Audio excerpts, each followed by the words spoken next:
자, 부동산 문제가 또다시 정치권을 흔들고 있습니다. 민주당의 탈당 권유에 이어 국민의힘 역시 소속 의원 전수조사라는 문제에 직면했는데요. 김수민 시사평론가와 함께 좀 더 자세히 짚어보겠습니다. 안녕하십니까? 네, 반갑습니다. 네, 우선 민주당이 12명 의원 전원 탈당 권유라는 초강수를 뒀는데요. 그 배경 뭐라고 보십니까? 배경은 크게 세 가지 정도 잡아볼 수 있을 것 같은데요. 첫 번째는 여권에서도 자인했었던 부동산 정책 실패, 네. 이 논란이겠습니다. 부동산이라는 것 자체가 굉장히 민감한 키워드가 되었다라고 하는 게 있겠고, 두 번째는 역시 올해 3월에 터졌던 LH 사태, 네. 이것에 대해서 정치권은 책임이 없는가, 그리고 정치권에서도 비슷한 일이 벌어지고 있지 않은가라고 하는 국민적 의혹이 있습니다. 네. 그리고 세 번째는 내로남불 논란. 민주당 스스로도 재보궐선거 패인으로 지목했었던 그 논란에 대해서 혹시나 우리 편에게 관대하지 않았는가, 이런 또 비판의 시선, 이런 것들이 있기 때문에 이런 강수의 조치를 내렸다고 볼 수 있겠고요. 네. 다만 이것은 확정적인 조치라기보다는 잠정적인 수준이기 때문에 초강수다라고 간단하게 얘기할 수만은 없는 그런 조치이기도 하겠습니다. 뭐 그렇긴 하지만 일단 의혹을 받는 의원들 당장 자기 입장들을 밝혔죠. 네, 주로 부동산 명의신탁에 대한 항변, 네. 반박, 해명 이런 것들이 많았는데요. 집안 사정상 하다가 보니까 이제 밖에서 봤을 때 그것이 명의신탁으로 오해가 되었다라고 네. 하는 그런 입장들이 좀 줄을 이었습니다. 그리고 농지법 위반 혐의도 있는데 우상호 의원의 경우는 실제로 그 농지에서 농사를 짓고 있다라고 네. 해명을 했고요. 그리고 김한정 의원은 업무상 비밀을 이용했다라고 하는 의혹을 받고 있는데 국민권익위에서 그 비밀이 무엇인지 설명이 되지 않았다라고 네. 그렇게 반박을 하고 있기도 합니다. 네. 그리고 민주당은 집권 여당이 아닌 어떤 무소속 신분으로 조사를 받고 의혹이 해소되면 돌아와라. 뭐 이런 입장인데 의원들 입장은 조금씩 다르죠. 그렇습니다. 일단 세 가지로 분류가 나뉘어질 수 있겠는데요. 첫 번째는 네. 비례대표 의원입니다. 네. 양이원영 의원이나 윤미향 의원이 그 사례인데 비례대표 의원 같은 경우는 당에서 탈당 권유를 할 수가 없습니다. 네. 왜냐하면 탈당을 하게 되면 자동으로 직을 상실하기 때문에 그렇죠. 일단 일부러라도 당에서 출당 조치를 내려야 되는 네. 그런 수순을 밟을 수밖에 없겠고요.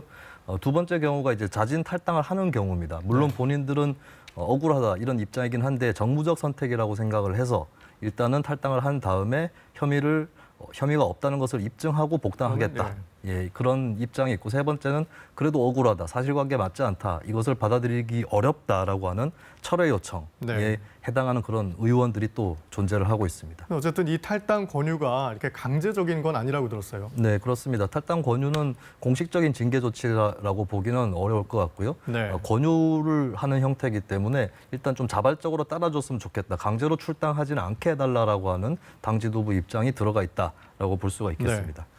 자, 이제 민주당은 국민의힘을 향해 역공을 펼쳤습니다. 국민의힘도 가만히 있을 수는 없어 보이는데요. 각 당에서 나온 얘기 직접 들어보시죠.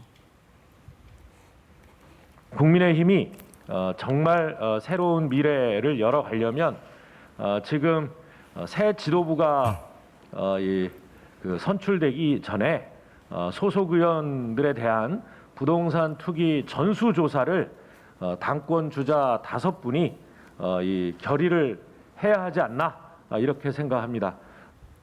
국민의힘은 권력으로부터 독립된 기관인 감사원의 조사를 의뢰해 공정성을 담보받겠습니다.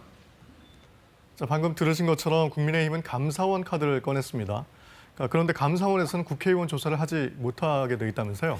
네, 감사원 24조에 보면 감찰 대상과 그 범위가 정해져 있는데 주로 네. 보면 정부조직법상으로 정해져 있는 행정기관이라든지 네. 또 지방자치단체 또는 국가나 지자체에서 사무를 수탁을 하거나 출연을 해서 만든 기관, 이런 쪽에 해당이 되거든요. 네. 당장의 법원이나 국회를 보더라도 이쪽 공무원들도 감사원의 감사 대상은 아닌 것으로 되어 있습니다. 네, 그렇다면 네. 국회의원을 감사원이 감사할 수 있는 법적 근거가 없다. 네. 현재로서는 그렇다고 볼 수 있겠습니다. 그래서 논란이 될 수도 있고, 그래서 결국 전수조사 문제, 그래서 11일 뽑히게 될 이제 국민의힘 새 대표가 풀어야 할 과제로 보이네요.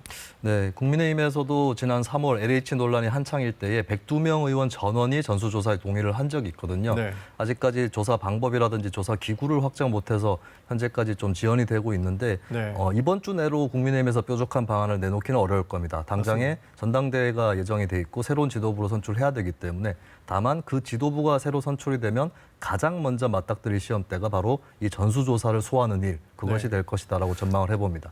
그것도 그럴 것이 LH 직원 부동산 투기 문제 의혹에서 시작된 부동산 문제가 이제 앞으로 전국에서 어떤 뇌관의 역할을 할 수도 있을 것 같다는 생각이 드는데, 자, 이 파장 이제 9개월 남은 대선까지 영향을 줄까요?